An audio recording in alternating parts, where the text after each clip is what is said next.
So it's gotten down to be clear that there's three parts to this thing, and I want to say that it's culminated in that, and that what this is about, if you walk in this room, is it's always going to be about three things. And I think we're starving for connection as a human being, and I think what we've called connection and what we've replaced actual connection with is something in regards to our stories meeting each other, or characters meeting characters, and I think we're in absence of connection. So one thing that we're coming to is that connection has to be described in a different way.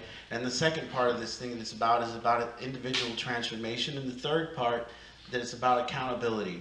You know, last week's group was about was really about connection. And, you know, I think that if we call connection and describe it, what we described after the group was this thing that the calmest places in me meets the calmest places in you. And I think if we can really describe connection in that form, look at how rare it is that we get that kind of connection with other human beings, where the calmest place in me meets the calmest place in you. What are we really substituting for that? What are we having in absence of the calmest place in me, meaning the calmest places in you? In absence of that, what we have is frustration, what we have is disappointment, what we have is resentment, what we have is anger, what we have is lecture, what we have is language, what we have is character meeting character, what we have is my persona meeting your persona, what we have is basically a cover-up. And it's basically two people looking good with each other. So the first thing I want to really look into is this thing about speaking to the better parts of people and ignoring the other parts of them. You know, when I say that to people, instantly I think people get scared. I think people say, well, what will happen if I ignore the worst parts of people? They will just continue to do it. And I think that leads right into how we hold another person accountable.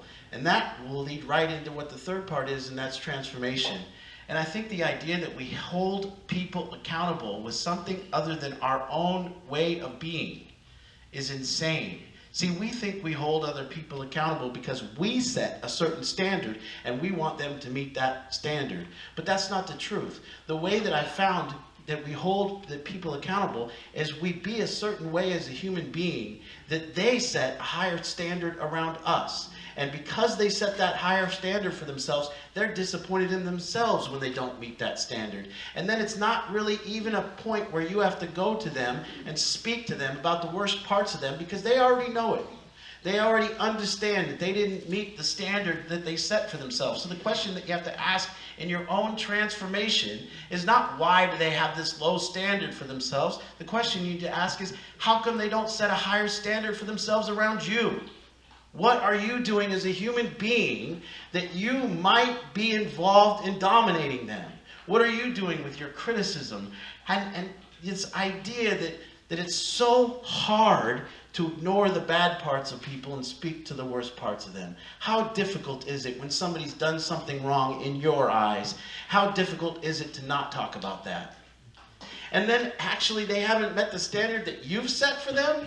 You know, the way this accountability thing kind of came about was I asked the kids, I said, why, not the kids, but the adults in our program, and I asked them, I said, do you guys, how come I'm put to a higher standard than you are?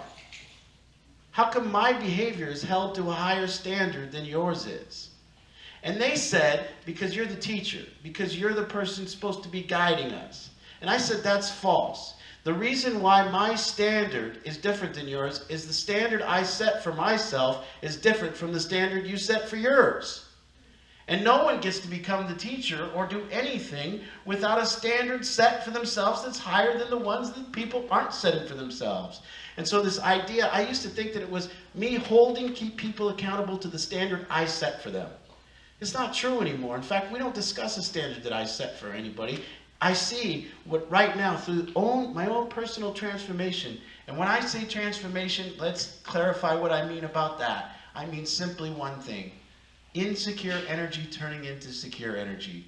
I think transformation has only one aspect to it. It means I have a bunch of energy inside of me that I'm not willing to sit with, and I blame others for, And I no longer am blaming others for how I feel and the energy inside me. When I say energy, I want to be real clear. I'm talking about blood pressure. I'm simply talking about the tightness of your muscles. I'm talking about throughout the day, does your blood pressure go up and down based upon how other human beings are behaving? And if it does, it's because you're insecure, not because of how they're behaving. And what's happened is you look into this energy thing inside you, when you're upset, when you're frustrated, your blood pressure doesn't feel good, simply put. You don't like how you feel inside. So then what in our lives, we've learned to attribute that to some outer cause, rather than just looking into the transformational process of simply going, I'm not going to act with my blood pressure like this. Because when I do, it's a mistake. And when I do, I need to speak to the worst parts of people. I need to criticize them. I need to humiliate them. I need to dominate them. I need to protect myself. So simply put, when I come from a place of transformation that's calm, I am now available to not speak to the worst parts of people. This three-part deal that this beautiful thing called addiction shows up and forces this beautiful thing called individual transformation. The individual transformation allows me to be, and when we're talking about equanimity. We're talking about this calmness of our mind, this place that our mind remains calm even in difficult situations, and even-temperedness, equanimity. That's the goal of transformation, is to get to this spot with our energy where our blood pressure stays even, where our muscles don't tighten, where fight or flight is a weird thing. We're not living our life as if everything threatens our very existence.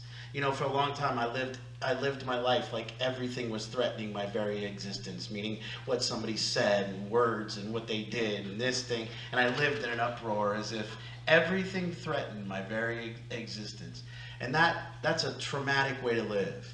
It's a very fluctuating up and down way to live. So transformation was just this equanimity, this place of just smooth calmness that allows me to be available for the connection, that allows me to meet people, that allows me to not need to dominate them, that allows them to be them. And that's why this case for transformation and individual transformation is so imperative, because we have now, you really want to help. I know you came here because you want to help. All right. You want to help an individual whose energy is insecure. How would you do that other than in securing your energy more and more? How would you find a way to do that? And if you think that you're going to help an individual that has insecure energy by yelling at them or by dominating them or by lecturing them or by speaking to the worst parts of them, you're insane.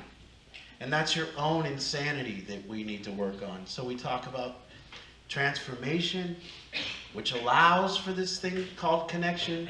When we connect, it will automatically, when we are able to connect with another human being, they will automatically set a different standard for their behavior to be around you.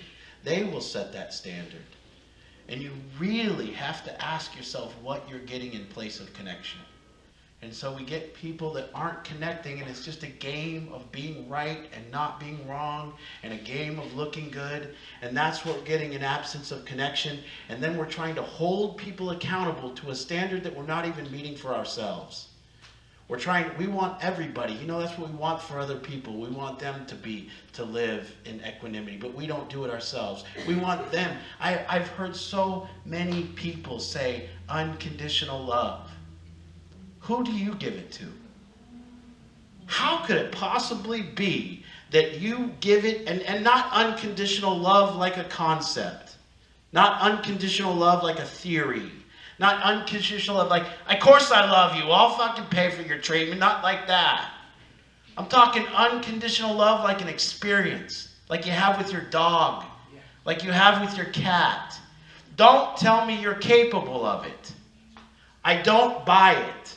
I don't buy that we're even capable of it with human beings without massive amounts of transformational work. Massive amounts. I buy that what we're calling unconditional love is living each other like some type of story about love. Like, rather than eating the food, we're eating the menu. And I think what we're calling unconditional love is an obligation. We're not calling it an experience of love. We're calling it, I am obligated to love you unconditionally, even though when I think about you, I experience hatred. When I think about you, I experience resentment. When I think about you, I experience frustration and disappointment. That's not unconditional love.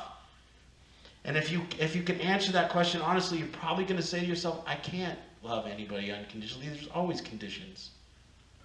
I don't know how to love anybody unconditionally. I know. It's tough stuff. Because, see, the other people always affect our blood pressure. And when they affect our blood pressure and raise our blood pressure, we don't experience love, because the experience of love does not get to happen with our blood pressure elevated. What then happens is frustration, protection, fight or flight, run, cover up. That's not love. Love can only be experienced in equanimity. It can only be experienced in calmness. And I know it's difficult, and we can talk about what happens on the other side of this thing, because a lot of people in this room get scared when I say don't do these things. Because you get scared because you're saying, so you think that I should just allow for it. No, I don't. We need to talk about how difficult this really is. We need to talk about how difficult it really is to have other people setting a different standard around us, and how that goes about and what happens there. So really, I strongly make a case in this room for individual transformation. And I strongly encourage you to see that other people can't cause your insecure energy, that it's just insecure energy.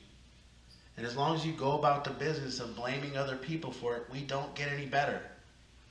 And if you start taking your own insecure energy and your own upsets and your own frustrations as a you problem, rather than another person's problem, you will then learn to sit with that energy and learn to be more secure and more calm. And if you set the precedent or the goal, the intention of your life to achieve a place of equanimity, if you set that goal for yourself, I really encourage you to see that the world will show up for you differently.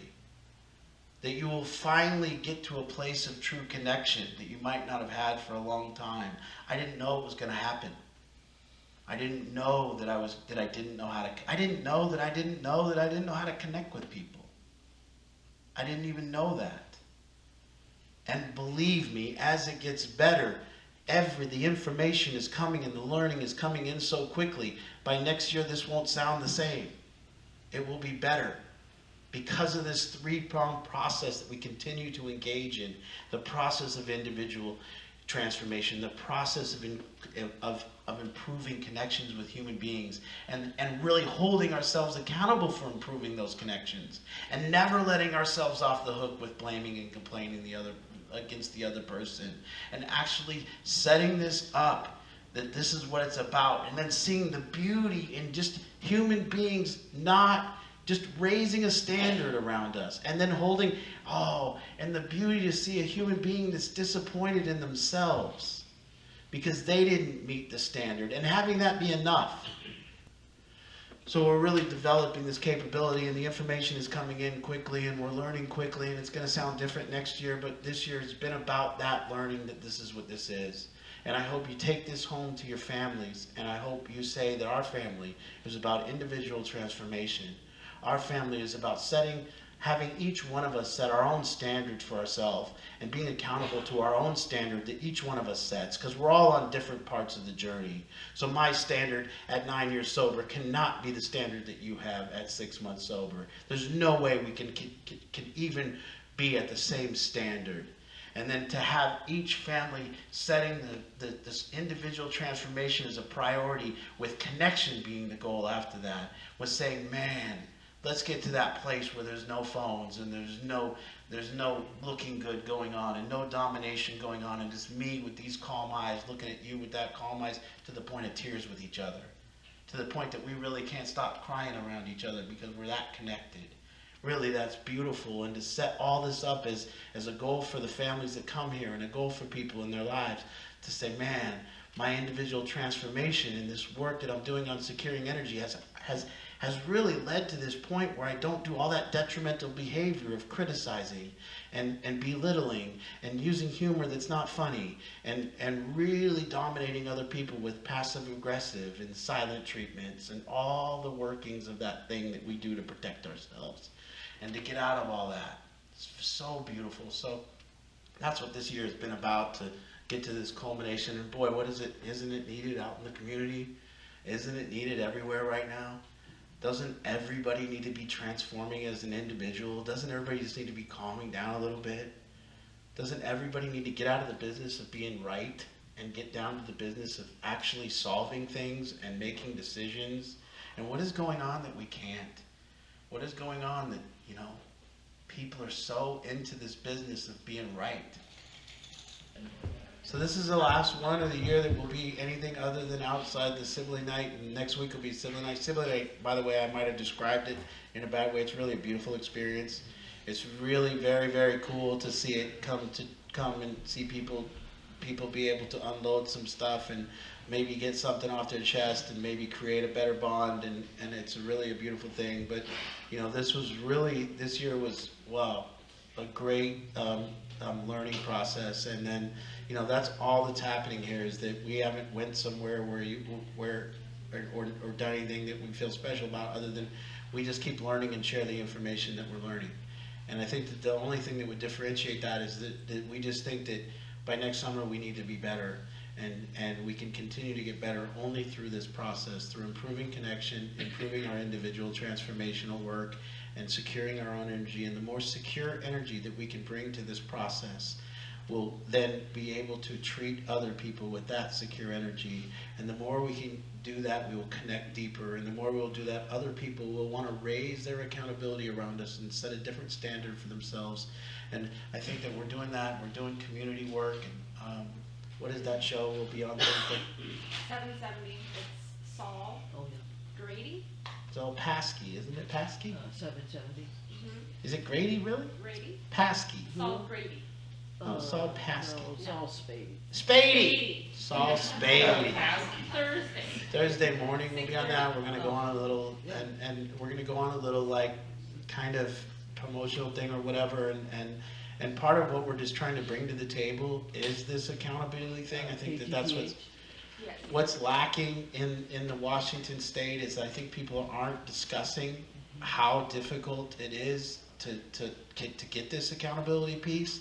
So rather, we're not even mentioning it. We're not mentioning about the 13,000 or 11,000 homeless people, whatever number you want to go with, is that they're one day, if they're going to transform, they're all going to need to have somebody in their life that they want to set a different standard for, and how difficult that's going to be. And we want to get the message out that there's got to be some accountability here, and accountability not like we want to set a standard for them and they need to achieve it. No, there's got to be somebody in these people's lives that they want to improve for, that they want to do this for.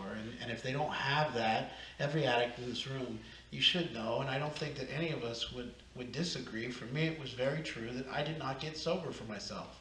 And I think there's a myth out there that we get sober for ourselves. We get sober because other people want us to. In fact, that's just how it seems to be. And then at some point it transitions over to, this feels good for me now, and I'm able to do it for myself. And I think that people are missing that. So imagine if we're going to help this problem down there, but there's nobody that's going to hold them accountable and have it for them to want to do it for them. So it's a thing that we want to message out there. We just want to kind of lay out, hey, listen, this is going to take a lot of accountability, and I don't think anybody's speaking of that. And that's going to go the wrong way. You all know, if you didn't intervene at some point, and if you didn't hold your family, or they didn't want to hold a certain standard for themselves, they wouldn't be here. And I think it's very important that we discuss that out loud and see about what we're going to do about that. And we're also looking to get more funding through this, and so that we can, get more staff and improve and create a better program for these people coming off the streets, and make sure we have drivers for everybody to go to the doctor, and we don't have to send people out on their own, and all these kind of things that we're looking for in the next year. So once again, every Tuesday it's an honor, but this one especially, and thank you guys.